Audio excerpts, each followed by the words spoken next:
제97편. 여호와께서 다스리시나니 땅은 즐거워하며 허다한 섬은 기뻐할지어다. 구름과 흑암이 그를 둘렀고 의와 공평이 그의 보좌의 기초로다. 불이 그의 앞에서 나와 사방의 대적들을 불사르시는도다. 그의 번개가 세계를 비추니 땅이 보고 떨었도다. 산들이 여호와의 앞 곧 온 땅의 주 앞에서 밀랍같이 녹았도다. 하늘이 그의 의를 선포하니 모든 백성이 그의 영광을 보았도다. 조각한 신상을 섬기며 허무한 것으로 자랑하는 자는 다 수치를 당할 것이라. 너희 신들아, 여호와께 경배할지어다. 여호와여, 시온이 주의 심판을 듣고 기뻐하며 유다의 딸들이 즐거워하였나이다. 여호와여, 주는 온 땅에 지존하시고 모든 신들보다 위에 계시니이다. 여호와를 사랑하는 너희여, 악을 미워하라. 그가 그의 성도의 영혼을 보존하사 악인의 손에서 건지시느니라. 의인을 위하여 빛을 뿌리고 마음이 정직한 자를 위하여 기쁨을 뿌리시는도다. 의인이여, 너희는 여호와로 말미암아 기뻐하며 그의 거룩한 이름에 감사할지어다.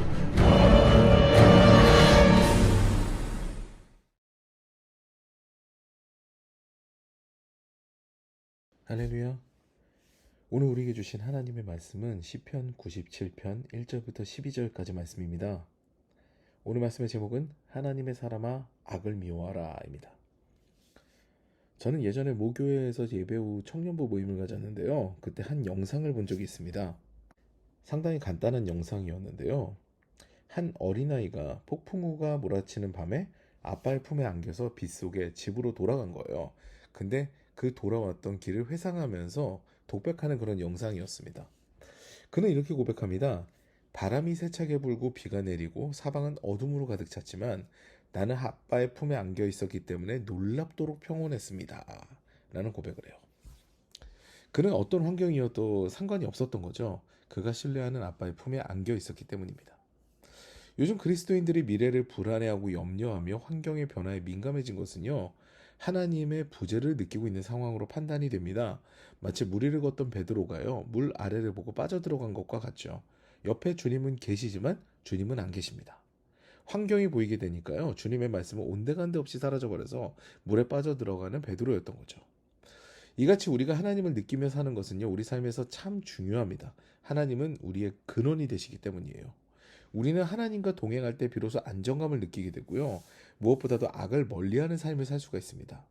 내가 악을 행해도 죄책감이 없다면요, 그때는 하나님과의 관계를 돌아봐야 됩니다. 하나님의 부재를 내가 느끼면서 살고 있지는 않는지 점검해 봐야 되는 거죠.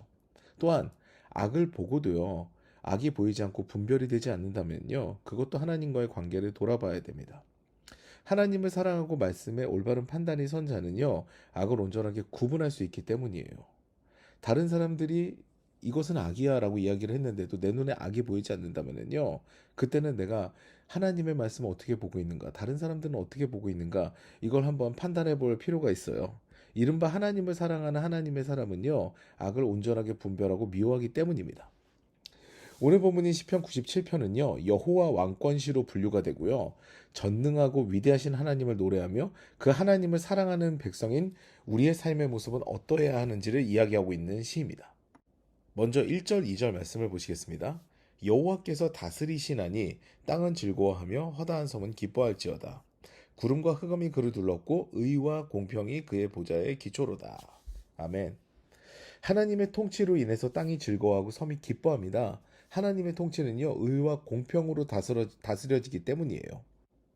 그런데 특이한 것은요, 하나님의 통치와 어울리지 않는 것 같은 부분이 등장한다라는 겁니다.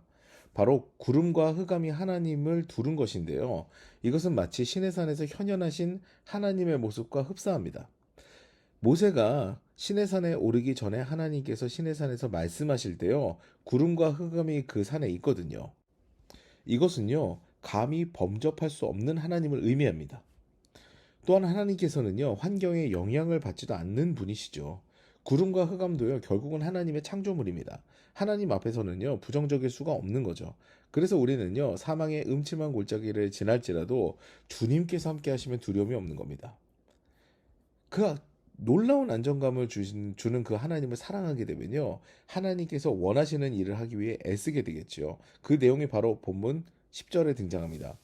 여호와를 사랑하는 너희여 악을 미워하라. 그가 그의 성도의 영혼을 보전하사 악인의 손에서 건지시느니라. 아멘.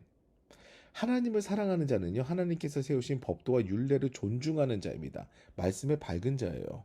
말씀대로 살아가는 자입니다. 말씀대로 살아가기 때문에 악이 보이고요. 그는 악을 미워하고 선을 행할 수밖에 없는 사람이에요. 왜냐하면 하나님께서는 선하신 분이시기 때문입니다. 그리고 그것을 우리에게 끊임없이 말씀하시는 분이시기 때문이에요. 이미 우리에게 말씀이 주어졌죠. 그 계시가 주어졌습니다. 그게 하나님의 말씀이거든요. 그 하나님과 동행하며 하나님 앞에 서는 자가요, 악을 정당화할 리가 없습니다. 악을 미워하게 되는 거죠. 사랑하는 여러분, 하나님의 사람은 앞서 말씀드린 대로 악을 미워합니다. 하나님의 백성은요, 그의 법도와 율례를 지키려고 애를 쓰는 자이죠.